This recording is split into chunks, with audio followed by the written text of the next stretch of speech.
किसी जमाने में एक घना जंगल था जहाँ बेशुमार जानवर बसते थे। हिरन, खरगोश, हाथी और दीगर चरिंदो परिंद इस जंगल को अपना घर समझते थे।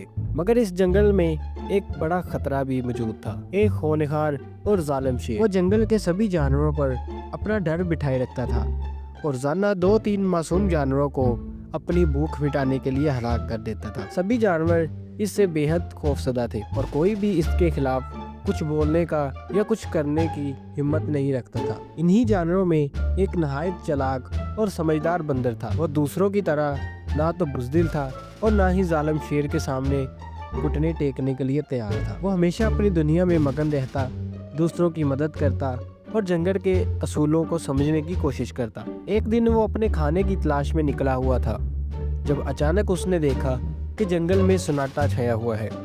वो दौड़कर अपने ठिकाने की तरफ लौटा तो वहाँ का मंजर देखकर उसकी आंखें भर आई। उसके बच्चे और कई दूसरे जानवर शेर की भूख का शिकार हो चुके थे। वो बेबसी के आलम में उनके पास बैठकर रो पड़ा, मगर जल्द ही उसके दिल में बदले की आग भड़क उठी। उसने फैसला कर लिया कि वो जालिम शेर के जुल्म का खात्मा करके रहेगा। बंदर जानता था कि अगर वो अकेला शेर से लड़ने की कोशिश करेगा तो वो पलक झपकते ही इसका खात्मा कर देगा। मगर अगर तमाम जानवर एक साथ मिल जाएं तो वो ताकतवर शेर को भी शिकस्त दे सकते हैं। मगर सबसे बड़ा मसला ये था कि तमाम जानवर शेर से डरते थे और शायद ही कोई बंदर का साथ देने को तैयार होता। बंदर ने एक होशियार मंसूबा बनाया और जंगल के तमाम जानवरों को एक जगह इकट्ठा किया। जब सब जमा हो गए तो बंदर बुलंद आवाज में बोला, मेरे भाइयों, अगर हमने भी अभी कुछ ना किया तो वो दिन दूर नहीं जब हम सब एक एक करके खत्म हो जाएंगे। हमें जिंदा रहना है तो हमें इस शेर का मुकाबला करना होगा। सब जानवर खौफजदा होकर, इतने में एक बूढ़ा हिरन जो जंगल में काफी समझदार समझा जाता था बोला, लेकिन शेर को मारेगा कौन? हम में से तो कोई इसके करीब भी नहीं जा सकता। बंदर मुस्कुराते हुए बोला, हम में से कोई नहीं, मगर एक और शेर तो इसे मार सकता है ना। ये सुनते ही जानवर हैरान रह गए और बोले, दूसरा शेर? लेकिन दूसरा शेर कहाँ है? बंदर ने चालाकी से जवाब दिया, ये राज कल सुबह खुलेगा, तुम सब बस तैयार रहना। ये सुनकर सब जानवर आपस में चहमगोइयां करने लगे, मगर जंगल में कुछ बुज़दिल जानवर ऐसे भी थे जो हमेशा शेर के तलवे चाटते थे। वो दौड़ते हुए शेर के पास पहुंचे और घबराई हुई आवाज में बोले, बादशाह सलामत, वो बंदर आपके खिलाफ साजिश कर रहा है। वो किसी दूसरे शेर को जंगल में लाने वाला है जो आपको मार डालेगा। ये सुनते ही शेर जोर से हंसा और दहाड़ते हुए बोला, बंदर की ये मजाल, मैं कल सुबह उसे खुद अपने हाथों से मारूंगा। अगली सुबह शेर अपने गुस्से में जंगल के खुले मैदान में पहुंचा।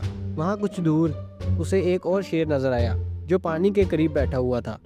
उसका चेहरा बिल्कुल उसके जैसा था और वो उसे घूर रहा था। जालिम शेर गुस्से से दहाड़ा, तुम कौन हो जो मेरे जंगल में दाखिल होने की जुर्रत कर रहे हो? आज मैं तुम्हें खत्म कर दूंगा। ये कहकर वो पूरी ताकत से दूसरे शेर पर झपटने के लिए दौड़ा, मगर जैसे ही वो करीब पहुंचा उसका पांव फिसला और वो एक गहरी खाई में जा गिरा। इस खाई में तेज धार लकड़ियां रखी हुई थी जो किसी नेज़े की तरह उसके जिस्म में पिवस्त हो गई। शेर ने दहाड़ की कोशिश की, मगर वो जख्मी हो चुका था और चंद ही लम्हों में उसका जिस्म बेजान हो गया। कुछ देर बाद तमाम जानवर वहाँ जमा हो गए। उन सब ने हैरत से नीचे झांका और देखा कि जालिम शेर मर चुका था। इस लम्हे बंदर एक दरख्त से नीचे उतरा और सब के सामने खड़ा होकर बोला, मैंने वादा पूरा कर दिया। सब जानवर हैरत से उसकी तरफ देखने लगे। बंदर ने मुस्कुराते हुए वजाहत की, मैं जानता था कि तुम सब शेर से बड़े डरते हो और जो भी मैं तुमसे कहूँगा तुम वही जाकर शेर को बताओगे। इसलिए मैंने एक जाल बिछाया।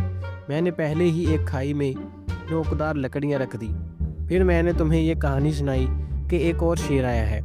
मैं जानता था कि तुम बुज़दिल जाकर शेर को ये बताओगे और जब वो गुस्से में आएगा और खाई में जा गिरेगा। ये सुनकर सब जानवर शर्मिंदा भी हुए और खुश भी। वो सब बंदर की जहानत के कायल हो गए और उसकी तारीफ करने लगे। नतीजा, इस दिन के बाद जंगल में फिर कभी खौफ का साया न आया। सब जानवर मिलजुल कर रहने लगे और बंदर की बहादुरी हमेशा के लिए याद रखी गई। सबक, अक्ल हमेशा ताकत से ज़्यादा कीमती होती है।